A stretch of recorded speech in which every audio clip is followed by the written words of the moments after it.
Dans cette capsule, on va parler des approches de capture au piège à rétention pour les espèces de canidés, le raton laveur, la moufette et l'ours noir. On va voir les approches qui sont à risque pour des captures non visées et les façons de procéder pour les éviter. Ici, une série de pièges à rétention destinés pour les canidés, du plus petit au plus gros, destiné pour le renard, le 1,5, le numéro 3 pour le coyote et un numéro 5 pour le loup. Donc, c'est des 3 modèles de pièges avec mâchoires coussinées, donc des mâchoires en caoutchouc. L'avantage de ces mâchoires-là, c'est que ça évite les blessures sur l'espèce visée. Et si on a une capture accidentelle d'un chien, ça va éviter aussi les coupures au niveau de la patte de l'animal. On essaye autant que possible de travailler des ancrages fixes. À ce moment-là, ça nous permet d'avoir très court de chaîne. On a une virole qui est à la base du piège, un autre virole qui est ici, à l'autre extrémité, et un ressort amortisseur pour amortir les coups que l'animal va donner. Donc, tout ça, c'est tous des éléments qui peuvent éviter les blessures là, si on a une capture accidentelle de chien. Pour être plus sélectif avec ce genre de système de capture-là, on peut prioriser l'utilisation de leurre au détriment d'appât. Déjà, en faisant une bonne sélection de leurre, on peut avoir un bon niveau de sélectivité au niveau des espèces qui vont être attirées sur le site. Autre élément aussi, c'est de jouer avec l'ajustement de tension de détente. Donc, pour ça, il y a un outil qui existe, un tenseur. Ça nous permet d'évaluer. Chaque ligne donne une tension d'1 livre.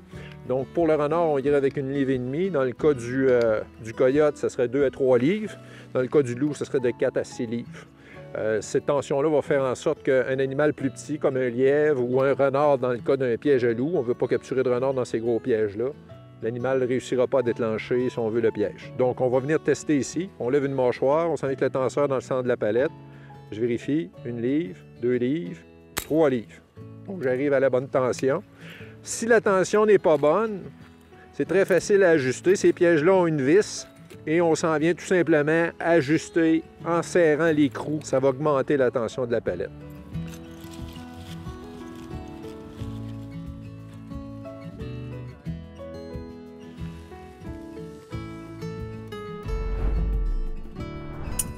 Au piège de rétention pour le raton laveur. Donc là, on a vraiment un système qui est presque spécifique au raton laveur. Déjà très sélectif comme engin, c'est les pièges couvre-pattes, il y a différents modèles.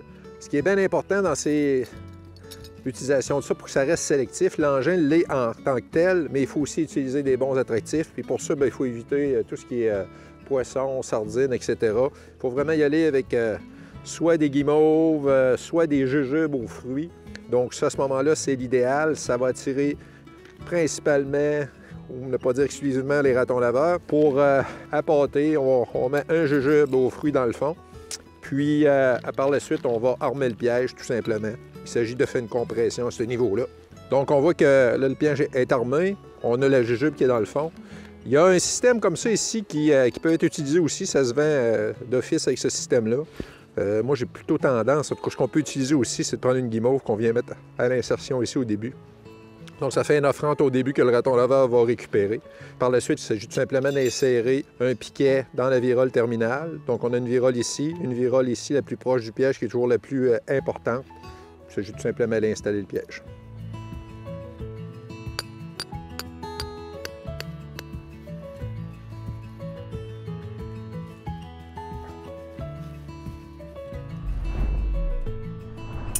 Dans le cas du piégeage du raton laveur et de la moufette, un des risques, c'est des captures accidentelles de chats domestiques.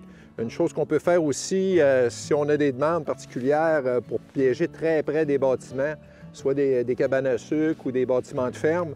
Donc, on va utiliser ces modèles de cage-là. Modèle usuel de cage, même principe, plutôt que d'y aller avec des appâts de poisson, de viande pour éviter les captures accidentelles. Même si on peut relâcher un chat qui est capturé. Idéalement, c'est de ne pas le capturer, donc ça fait un piège qui est efficace pour l'espèce visée. On va travailler encore avec des guimauves et des leurres. Puis on va procéder avec une cage conventionnelle, tout simplement, en allant placer ces guimauves dans le fond de la cage. Et on peut aussi en installer quelques-unes en entrée là, pour permettre l'accès de l'animal, puis qu'il puisse suivre la ligne de direction pour atteindre finalement la partie arrière là, qui va nous permettre là, le déclenchement de la cage.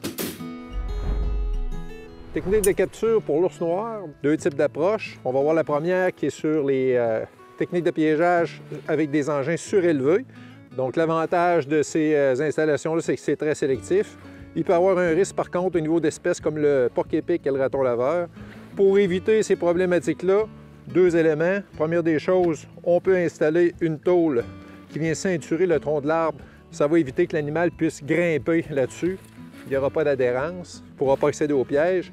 Deuxième élément à vérifier, si on s'attache avec une chaîne, s'assurer que la chaîne est ramenée vers le haut, qu'il n'y ait pas une partie de la chaîne qui descend en bas, parce que l'animal pourra grimper par la chaîne. Autre élément à vérifier, il faut prendre un arbre qui est isolé, qu'il n'y ait pas de grosses branches qui pourraient permettre à l'animal d'accéder par la faîte et revenir et se rendre au piège, puis qu'à ce moment-là, on se ramasse avec une capture non visée. Donc, le deuxième type qu'on a introduit tout à l'heure, c'est le piège au sol. Donc, c'est un piège qu'on va installer à la passe. Donc, le risque de ce système-là, on le comprend, c'est les captures d'orignaux. Donc, à ce moment-là, ce qu'il faut faire, éviter de mettre ça dans des endroits où les densités d'orignaux sont élevées. Une attention particulière sur les attractifs utilisés. Éviter des choses comme l'anis qui vont attirer les orignaux près du site. Donc, ça va limiter les risques. Si jamais, dans des types d'installations surélevées, on a de la difficulté à capturer l'ours, qu'on passe avec ça, on va essayer à ce moment-là de tendre ces systèmes-là au sol sur quelques jours, pas laisser ça toute la période de piégeage pour éviter les risques. Plus que la période d'installation est courte, plus qu'on limite les risques de capture accidentelle avec ce type d'engin.